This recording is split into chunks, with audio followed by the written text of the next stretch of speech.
পানের একটা লাভজনক ব্যবসা। কৃষি কাজে যত কৃষি কাজ আছে তার মধ্যে সবচেয়ে এই পান হচ্ছে লাভজনক ব্যবসা। কেন? কারণ হচ্ছে কি যে একবার চাষ করে একবার লাগালে দেখা যাচ্ছে যে 18 বছর 20 বছর একাধারছে খাওয়া যায় আর কি। আর যেটা ভালো হয় আরো বেশি যায়। তো 1 বিঘি ভূমি থেকে মোটামুটি প্রতি বছরে 4 লাখ 3 লাখ টাকা আর কি মোটামুটি আসে আর কি। তো বাজার কিরকম?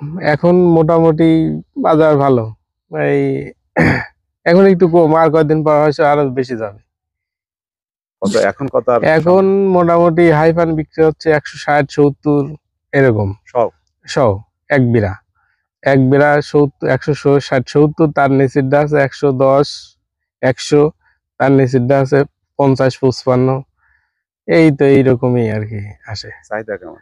চাহিদা আগেও যেরকম এখন আমরা আড়তে বেশি, তো আড়তে চাহিদা যেদিন কম হয় সেদিন চাহিদা 10 টাকা বাড়ে, আর যেদিন চাহিদা একটু বেশি হয় আমদানি বেশি হয় তখন 10 টাকা কমে যায়। শ্রম আমরা নিজে কাজ করি। এখন আমার কাছে এই যতটুকু করি এটা পরিশ্রমের মধ্যে পড়ে না।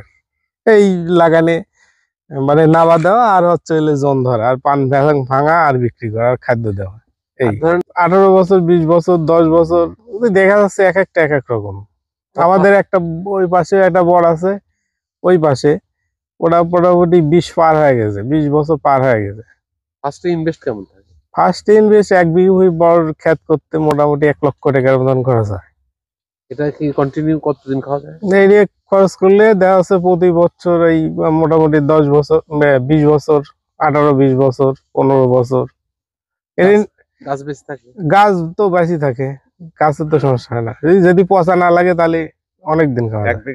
1 বিঘা থেকে মাসে আমরা 2টাই মোকাম করি। দেখা যাচ্ছে যে আমার ক্ষেত তো অনেক, 3 বিঘি 3.5 বিঘি, প্রতি সপ্তাহে 2টি করে মোকাম।